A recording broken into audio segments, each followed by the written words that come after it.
Bonjour et bienvenue à l'atelier, je suis ravie de vous retrouver pour une nouvelle vidéo spéciale Noël. Et aujourd'hui on va réaliser un sac pochon que je tiens dans mes mains. Sur la base d'un carré, on obtient un pochon en forme hexagonale avec un petit lien. Ainsi vous pourrez l'ouvrir facilement. Et lorsqu'il est complètement ouvert, donc il a une belle contenance, soit dit en passant, eh bien il a la forme d'un hexagone. Et ça c'est plutôt pas mal. Alors comment on fait pour obtenir un hexagone avec la base d'un carré? Ça c'est le petit secret que je vais vous dévoiler maintenant dans le cours d'aujourd'hui. Alors à tout de suite. Je vous montre en détail le petit pochon. Alors avec une belle contenance, ça, vous verrez, hein, il est super sympa. Quand vous commencez à tirer, ça fait comme un rectangle. Et puis plus vous allez tirer, plus ça forme comme une petite fleur. Alors je le trouve vraiment original. J'ai beaucoup travaillé dessus pour qu'on obtienne quelque chose de vraiment suffisamment grand, mais pas trop grand non plus, pour qu'on puisse y glisser quand même quelques petits cadeaux. Alors je peux vous faire montrer un petit peu ce qu'on peut y glisser à l'intérieur. Là j'ai par exemple une coupelle, on peut même y glisser, peut-être pas celle-ci parce qu'elles sont peut-être un peu grandes, mais vous voyez les ciseaux, on peut même s'en servir comme pochon pour l'atelier, hein, pourquoi pas, pour y mettre un nécessaire de couture. Si vous connaissez des couturières, eh bien vous leur mettez quelques petits outils de couture en cadeau et puis hop, ça fait un très bel emballage. Vous voyez qu'on va pouvoir quand même y glisser pas mal de petites choses. Alors il a la forme d'un hexagone, mais comme je vous l'ai dit, on démarrait sur la base d'un carré. C'est ce que j'ai ici, moi, sur ma gauche. Mais avant cela, on va étudier donc le patron. Alors le patron, bien entendu, vous le trouvez toujours sous la vidéo, avec une vidéo explicative qui vous montre comment télécharger le patron. Parce qu'avant de l'imprimer, il faut le télécharger. J'ai beaucoup de personnes qui me disent, oui, moi, j'arrive pas à faire vos créations parce que le patron est faussé, parce que j'arrive pas à l'imprimer. C'est parce qu'il faut absolument le télécharger. Le télécharger au format A4, il va se télécharger automatiquement. Vous avez 3 petits points en haut à droite, vous avez une flèche vers le bas qui indique Download File, ce qui veut dire télécharger. Vous téléchargez et vous le retrouvez bien entendu dans un dossier téléchargement dans votre PC. Ne faites pas d'impression écran parce que forcément si vous faites une impression écran, vous aurez des valeurs qui sont tronquées et bien entendu des patrons déformés et vous ne pourrez pas réaliser tout convenablement. Donc n'oubliez pas de télécharger le patron avant de l'imprimer. Ça, c'est une des choses que je tenais à clarifier pour que vous puissiez avoir quelque chose de parfait comme moi je vous le présente devant vous. Alors, on a un petit patron. Mais avant d'étudier ce patron, je voulais vous montrer quelques petits ITH que j'ai fait. Alors, je me suis amusée à faire des petits tags. Parce que, voilà, parfois je donne beaucoup de mes créations et j'aime bien y mettre ma petite touche ou ma petite signature. Alors, je me suis amusée à faire des petits tags. Alors, c'est mes premiers ITH, hein, donc je les ai bien travaillés avec mon logiciel PE Design 11. J'ai réussi à faire des petits tags super sympas. Alors, j'en avais fait d'autres. Hein. Je vous fais passer aussi quelques petits projets. Hein. J'ai fait des petites photos là. Comme ça, vous allez voir que j'ai réussi à faire un ITH, une pochette entièrement dans mon cadre à broder qui est super sympa. Et puis, je me suis lancée aussi dans le cartonnage. Alors, je fais beaucoup de boîtes cadeaux, des choses comme ça. J'aime beaucoup. Et puis, des cartes postales. Je fais pas mal de choses. Et notamment, voilà, j'ai fait ces petits tags. Alors, éventuellement, un jour, je vous ferai un petit cours là-dessus pour que vous montrez comment on peut faire des petites choses sympas. On peut aussi réussir à faire aussi des tags juste avec des tampons faits main avec amour et puis vous mettez de la peinture à tissu et vous pouvez tamponner votre tissu. Enfin, je vous montrerai un petit peu comment on peut faire des petits tags sympas juste avec ce qu'on a ou avec un petit tampon et notamment celles qui ont une scan and cut. Vous pouvez réaliser vos propres tampons personnalisés. Donc, c'est quelque chose que je pourrais éventuellement vous montrer à l'occasion. Mais sinon, moi, je les ai faits, écoutez, avec ma machine à broder et je me suis bien éclatée. Alors, comme l'emblème de ma chaîne, c'est un petit ange, et écoutez, j'ai brodé un petit ange. Donc, voilà. Donc, je suis assez fière de mes petits tags parce qu'en plus, j'ai mis un triple point tout le tour et ça donne un effet vraiment super sympa. Donc, j'ai essayé de le faire en plus petit. Celui-ci, parce que je le voulais plus petit, seulement ma brodeuse, elle a un peu cafouillé parce que le chiffon bonheur était un petit peu petit, donc peut-être le retravailler pour obtenir un tag un peu plus petit. Donc voilà, mais sinon il est super joli, j'aime bien. Donc voilà, je suis fière, des fois on est fière de nos créations, c'est normal, hein, donc il faut se montrer fier du travail qu'on exécute, hein, donc c'est très important. Donc maintenant on en revient au patron, hein, donc qui est l'objet du cours d'aujourd'hui, puisqu'on va réaliser donc ce merveilleux petit pochon. Alors vous allez partir sur une base, alors un carré de 40 cm par 40 cm, vous le matelassez ou pas, vous mettez du molleton ou pas, vous pouvez très bien réaliser ce pochon sans molleton. L'inconvénient du molleton, voilà, si on peut appeler ça un inconvénient, c'est qu'il ferme moins bien. Mais voilà, on n'arrivera pas à le fermer plus. Si vous en faites un en tissu, ça va se fermer beaucoup mieux quand vous allez tirer, puisqu'il y a moins de volume. Et quand il y a moins de volume, ça se ferme nettement mieux. Mais bon, c'est pas gênant, comme c'est un petit emballage cadeau, donc voilà, hein, donc vous faites ou pas avec molleton. Si vous le destinez à une couturière, faites-le avec du molleton. Si c'est pour faire un emballage cadeau, ne mettez pas de molleton, et ainsi vous pourrez en faire à grande échelle pour la fin d'année. Donc voilà, moi j'ai matelassé avec un fil métallique, avec ma Shashiko. Alors le fil métallique, il m'est arrivé plein de mésaventures, parce qu'en fait, elle aime pas trop hein, la Shashiko, le fil métallique. Ça n'a pas arrêté de casser. Et j'ai pas arrêté d'enfiler la machine. Donc j'en avais un petit peu marre, hein, c'est peu dire. Hein.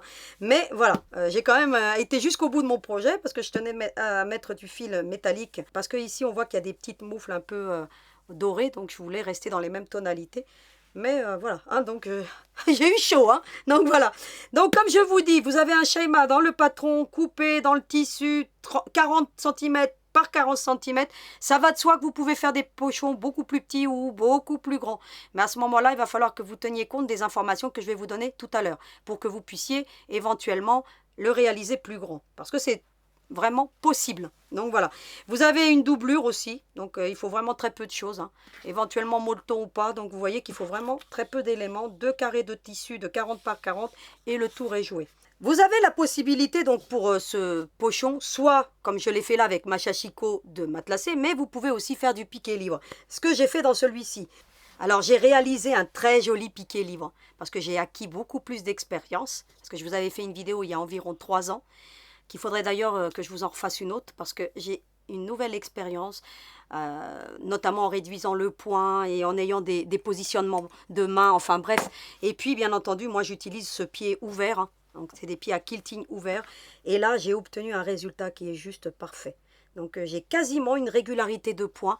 Tout ça parce que je règle bien ma machine et que j'emploie bien entendu de nouvelles méthodes. Donc ça, je vous montrerai éventuellement. Je referai un cours sur le piqué libre, pourquoi pas en 2024. Parce que là, je vais laisser passer quand même la période de Noël. Parce que avant qu'on fasse plein de petits projets pour que vous puissiez faire plaisir à vos proches, avec des cadeaux faits main, avec amour. Donc c'est toujours agréable d'offrir, écoutez, nos petites créations. Mais vous avez ce pied-ci. Et puis éventuellement, alors je vous mettrai tout le matériel hein, pour pouvoir bien faire du piqué libre.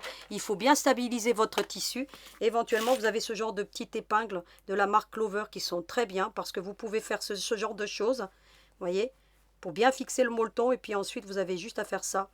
Et ça maintient bien. C'est mieux que des épingles, parce qu'avec les épingles, on risque de se faire mal, parce que comme on fait des mouvements de main avec notre tissu en mouvement libre, eh bien les épingles facilitent énormément le travail. Vous avez aussi des gants, donc je vous mettrai tout le matériel en lien. Donc ils sont très bien pour faire le piqué libre. Sinon vous faites avec des points droits, en sachant que le matelassage commence toujours du milieu vers les extérieurs, et bien entendu avec un point large de 3 mm. Contrairement au piqué libre où j'ai utilisé un point de 2 mm. Donc voilà, mais ça c'est mon petit secret, je vous dévoilerai tout ça dans une vidéo prochainement. Alors ensuite on passe aux prochaines pages qui s'intitulent le schéma opération couture. Alors pourquoi je vous ai fait une page comme ça? Déjà pour faire un pense-bête pour mon cours, comme ça au moins je me souviens de toutes les dimensions, mais aussi pour vous, parce que parfois on se dit mais oui mais qu'est-ce qu'elle a dit? Ah, comme ça au moins c'est écrit, vous allez comprendre. Vous allez plier votre tissu en deux comme ça.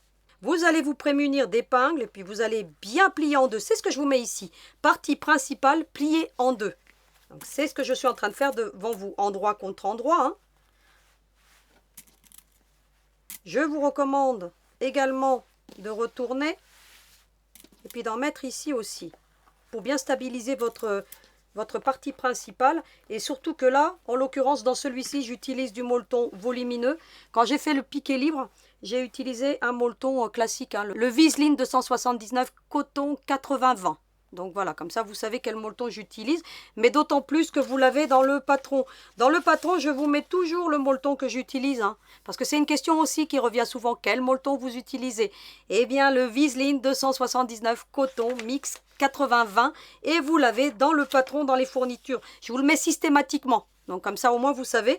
Sinon vous pouvez utiliser n'importe quel molleton, ça va être soit vous utilisez ce que vous avez dans l'atelier. Alors une question qu'on m'a posée aussi, est-ce que je peux utiliser de la feutrine à la place du molleton? Honnêtement, Je vous dirais la feutrine coûte plus cher que le molleton. Je vous dirais non. Parce que la feutrine, en plus, c'est une matière qui a tendance à ne pas être assez stable. Hein. Donc, c'est bien pour faire des petits objets. C'est en feutrine, comme de la feutrine brodée ou des petits personnages ou des petits ornements. Mais prendre des grandes longueurs qui coûtent beaucoup plus cher, soit dit en passant, eh bien, pour faire du piqué-livre, je ne vous le recommande pas, d'autant plus que vous n'obtiendrez pas ce côté volume et la stabilité de votre tissu.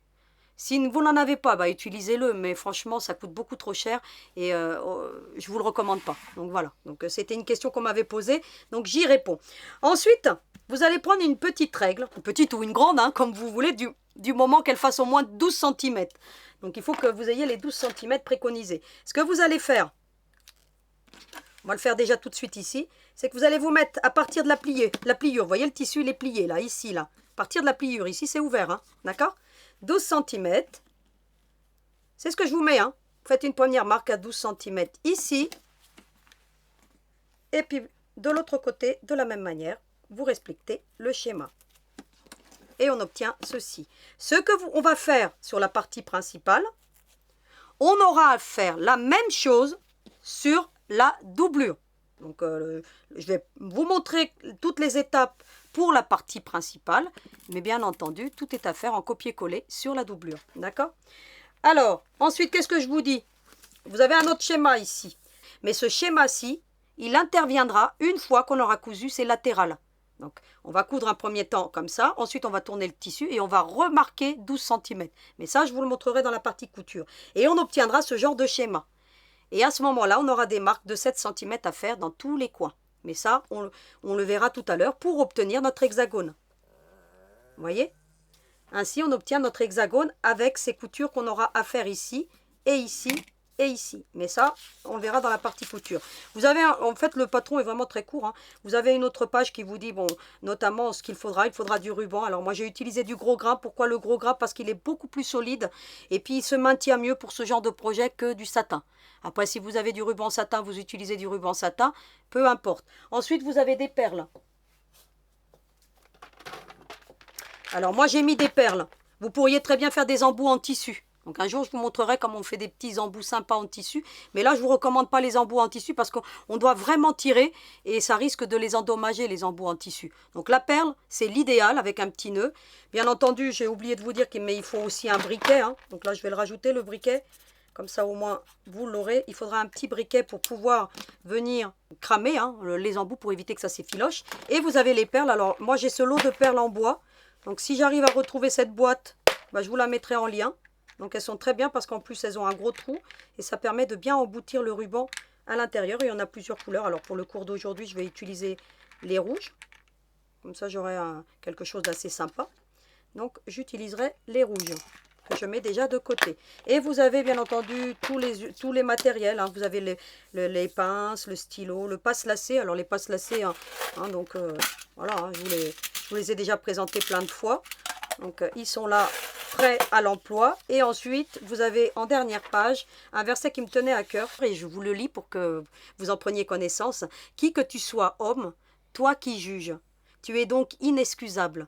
En effet, en jugeant les autres, tu te condamnes toi-même, puisque toi qui juges, tu agis comme eux, comme ceux qui jugent en fait. Donc ne jugez jamais personne selon les apparences, c'est pas parce que son aspect extérieur n'est pas forcément comme à votre image qu'à l'intérieur cette personne n'a pas une âme et un cœur. Donc voilà. Donc vous ne pouvez pas connaître la profondeur d'un cœur, donc ne jugez pas. Donc c'était vraiment ce qui me tenait à cœur de dire. Moi je vous donne gratuitement, je vous fais ça de bon cœur. Donc faites-en de même, soyez bienveillants et gentils. Donc c'était la petite phrase du jour. Donc maintenant je vous retrouve dans la partie couture pour poursuivre ce cours. Alors à tout de suite. On va démarrer maintenant la couture de la marque jusqu'au bout, hein, tout simplement. Donc cette marque on avait fait à 12 cm et on voit qu'ici on a la pliure du tissu. Eh bien on fait une première couture comme ça. Hein. Alors ça va aller très vite. Hein. On retourne l'ouvrage et on fait la même chose de l'autre côté. Jusqu'à la marque. On obtient ce genre de choses. On enlève les épingles qui ne nous servent plus. On obtient ce genre de choses. Eh bien, qu'est-ce qu'on fait maintenant? Eh bien, on va mettre, vous voyez comme ça. Éventuellement, vous pouvez mettre une petite pince. Ici. Vous mettez bien droit ici. Alors, vous faites attention à ce que votre tissu ne se plie pas. Vous en mettez une là, pour pas que ça vous gêne. Et vous en remettez une autre ici. Et de la même manière, vous allez prendre une petite règle. On a le tissu qui est plié ici. Vous allez prendre une règle et vous allez marquer à 12 cm, la même chose que tout à l'heure en fait. Hein. Et une petite marque à 12 cm. Vous prenez l'ouvrage et de nouveau, avec votre pied de machine, hein, vous utilisez votre pied de machine, hein, et vous faites une couture jusqu'à la marque. Avec un point serré, hein, donc c'est une évidence, hein, maintenant vous le savez. Vous utilisez un point de 2 mm et vous obtenez ceci. Ensuite, vous allez prendre l'autre pointe comme ceci. Et c'est la même chose en fait. Hein. Vous allez, hop, mettez une autre pince ici pour bien maintenir, parce qu'il faut vraiment que ça soit tout en alignement. Mettez votre doigt comme ça à l'intérieur.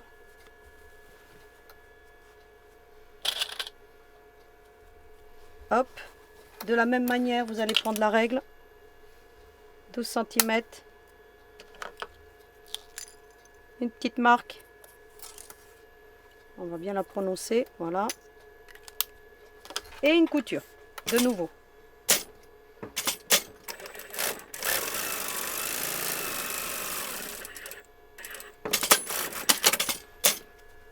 Hop, hop. Et vous obtenez ceci. Ensuite, vous allez le mettre à plat tout simplement. Et ça va vous former un carré. Alors, vous allez faire vraiment en sorte que ça reste bien à plat. Vous allez mettre des épingles ou une pince comme vous voulez. Là, je vais mettre des épingles. Que ça va moins me gêner. Je vais même en mettre plusieurs. Hein.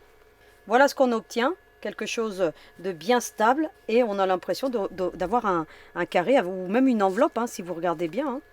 On a déjà le pochon qui est quasiment terminé. Hein. Donc sur la partie principale.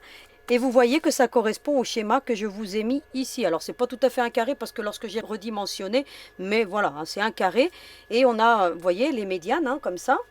Tac tac, avec les diagonales. Et puis vous avez ici des petits angles avec 7 cm. Qu'est-ce que ça signifie ces petits angles? C'est que vous allez prendre votre petit sac hein, et vous allez marquer 7 cm de la pointe.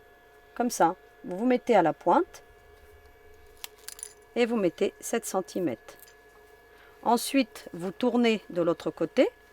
De nouveau, vous vous mettez bien en équerre ici, en alignement avec le bord. Et vous notez 7 cm. Ensuite, vous allez prendre une règle. Vous allez aussi écarter la couture ici. Hein. Alors, moi, ce que je vais faire, c'est que ici, je vais mettre une petite pince pour m'aider à maintenir. Parce qu'avec le tissu, ça se maintient bien. Hein, mais avec le molleton, ça a tendance à, voyez, à bouger. Ainsi, vous aurez quelque chose de moins épais hein, à coudre. Et puis, d'une marque à l'autre, vous allez faire une ligne droite.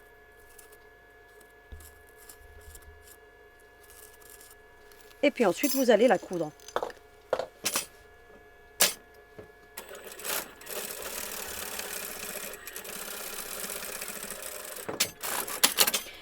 Et ce que j'ai fait là, bien entendu, comme sur le schéma, vous allez le faire pour tous les autres angles, ce que je vais faire maintenant. Voilà ce qu'on obtient quand on a cousu tous les coins, donc à 7 cm. Et bien maintenant, qu'est-ce qu'on fait? On vient couper. Alors si vous l'avez fait en tissu, vous n'êtes pas obligé de les couper. Mais je vous recommande tout de même parce que ça évite d'avoir de l'épaisseur. Mais bon, si vous n'utilisez pas de molleton, ne le coupez pas. Ça vous apportera une stabilité à votre pochon. Hein. Donc à votre pochon ou à votre sac. Hein. Enfin, je l'ai appelé le sac cadeau. Hein. Donc, mais ça pourrait être appelé aussi le pochon. Alors je coupe toutes les extrémités. Pensez au cranteur, cisaille. Donc voilà. Et puis bien entendu, vous conservez toutes les chutes de tissu pour faire d'autres projets. On obtient ce genre de choses. Ce que j'ai fait bien entendu sur la partie principale, je vais avoir à le faire sur la doublure. Ça va de soi. On fait exactement les mêmes opérations. Dans un coin, par contre, il faudra juste coudre un petit peu ici, pour laisser une ouverture pour pouvoir retourner l'ouvrage. On ne la fait pas sur la latérale parce que la latérale est très courte et puis on va avoir des coutures à faire et ça risque d'altérer le projet. Je vous recommande vraiment de la faire sur une des arêtes comme je l'ai fait là, donc un tout petit point. Alors vous voyez, j'ai mis à peu près 1 centimètre de chaque côté, hein. Faites comme vous voulez, hein. Vous faites quand même le traçage et puis vous faites cette petite couture pour pouvoir permettre d'avoir une ouverture. Une fois qu'on a donc les deux parties qui sont préparées, vous allez prendre la partie principale, vous allez la retourner sur l'endroit, comme ceci. Comme ça, vous allez avoir déjà un petit aperçu du résultat. Et puis c'est très simple hein, maintenant, hein, donc les prochaines étapes, vous allez très bien les comprendre. Même si je ne vous les explique pas, vous allez comprendre. Eh bien, vous allez maintenant prendre la partie principale, vous allez l'emboutir dans la doublure.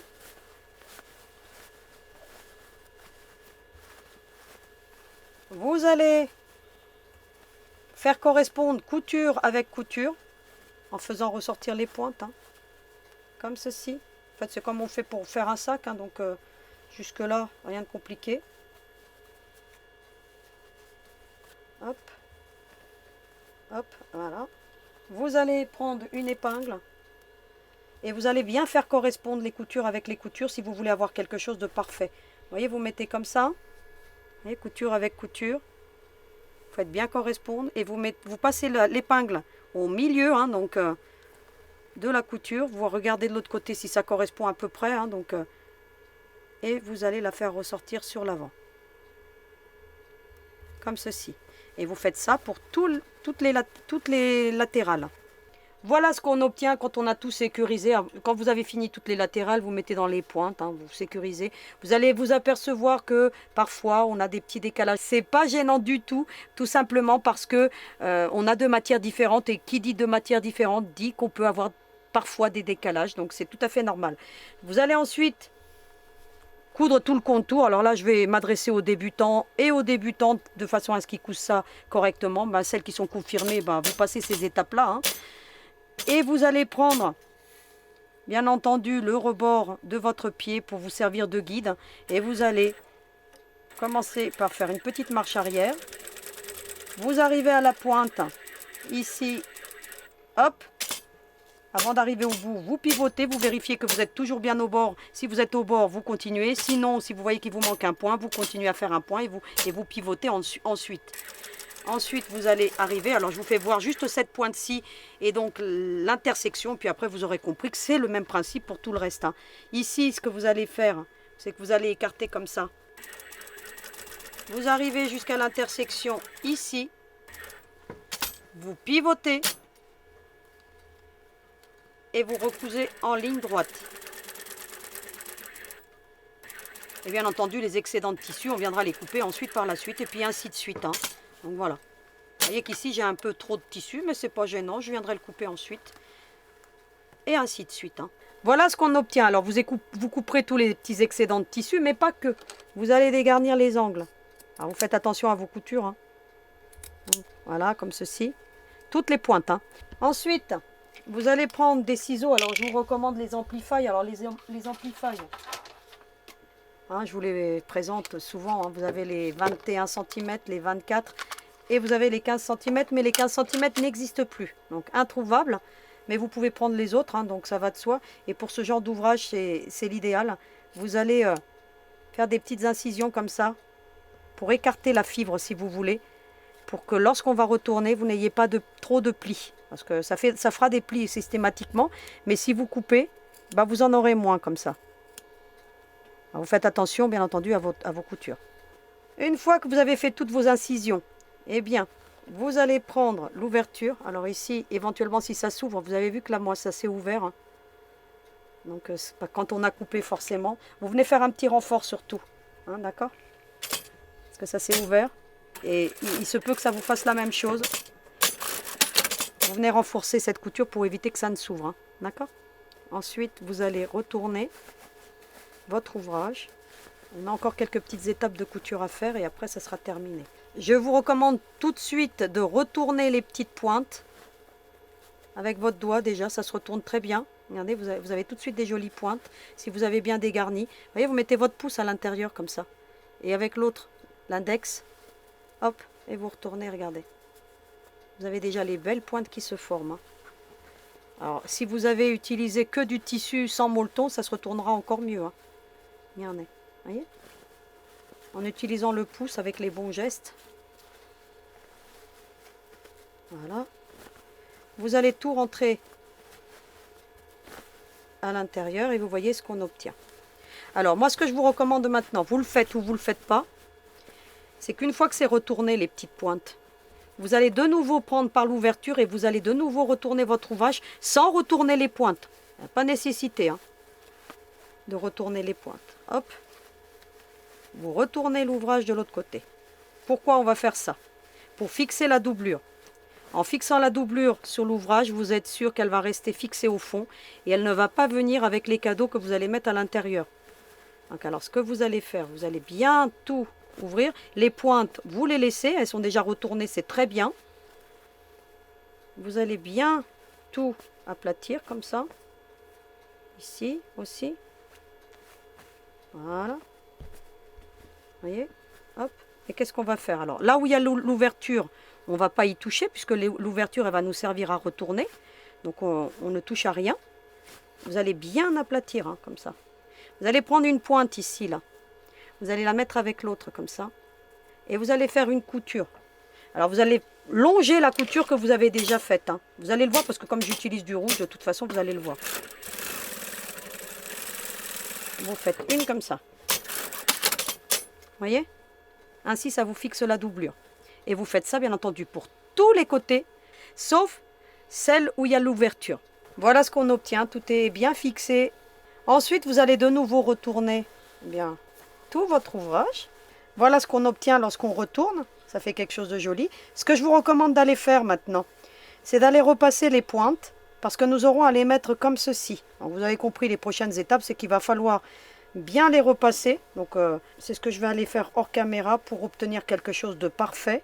Je vous repassez uniquement les pointes, hein. Vous repassez comme ça, vous mettez comme ça, et puis vous mettez votre fer à l'intérieur, et vous allez les repasser. Ce que je vais faire maintenant. J'ai bien repassé, hein, plus ou moins, hein, donc voilà. Ensuite, vous allez tout simplement, vous avez compris le principe, hein. Vous allez mettre une petite épingle ici. Vous pouvez mettre un petit bouton ici si vous voulez, hein. Donc je ne vous l'ai pas dit, mais vous pouvez le faire. Ici, vous allez faire en sorte que ça reste bien droit, hein. On va faire les petites ailettes en fait, hein. Alors vous obtiendrez une meilleure stabilité, bien entendu, avec du molleton, hein. Si vous n'en mettez pas, ça va s'affaisser un peu plus, hein, votre pochon. Vous voyez, il est sympa, hein. Quand il reste ouvert comme ça, il est super joli, hein. Vous pourriez aussi le laisser ouvert, hein. Vous n'êtes pas obligé de mettre le cordon, hein. Vous l'utilisez comme ça, hein. Vous mettez un petit bouton ici, un petit bouton là, et puis ça vous sert de panier, hein. Regardez comme c'est joli aussi, comme ça. Juste avec un petit bouton là, vous pouvez le laisser ouvert, hein. Après, si vous voulez en faire un sac cadeau, je vous recommande de mettre bien entendu le petit ruban qui va bien.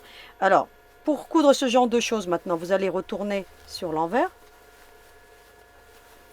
Alors, je vous montre un côté, puis vous saurez que, après, pour les autres, c'est pareil, hein. Et puis, bien entendu, ici, vous fermerez l'ouverture, hein. Hop, comme ça. D'accord? Donc, je le ferai hors caméra. Je vais déjà mettre des petites épingles, comme ça va me former le pli, hein, vu que j'y suis. Hop. Voilà.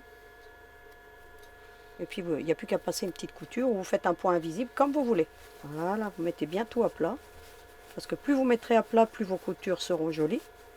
Ensuite, vous allez faire une couture, hein. Donc, tout simplement, alors moi, je me mets sur un demi-pouce, hein. Alors, je vais vous donner une dimension si vous voulez, mais vous pouvez faire un trait, hein, pour les débutants, débutantes, à 1,5 cm, en gros, hein, d'accord? Moi, je fais ça à l'œil. Et puis, je suis ma plaque, hein, tout simplement.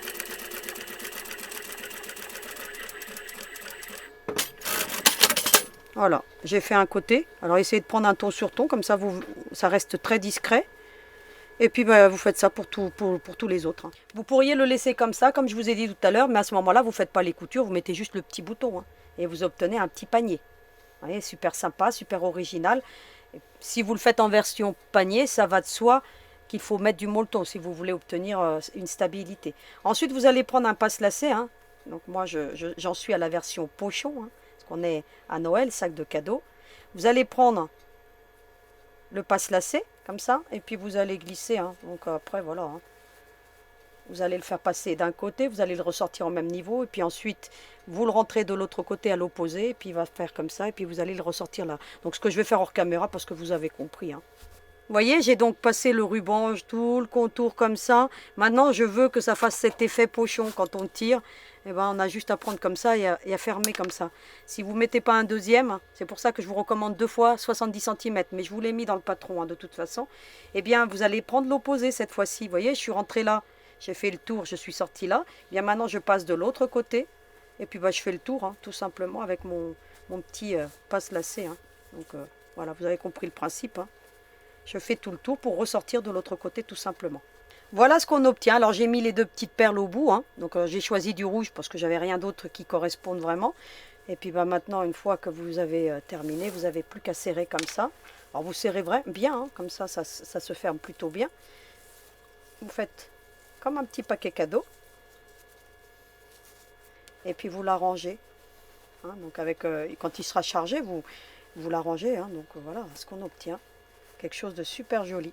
J'ai une préférence pour le rouge, vous me direz ce que vous en pensez dans vos commentaires. Eh bien, j'ai terminé le cours d'aujourd'hui, je vous retrouve pour le petit mot de la fin, alors à tout de suite.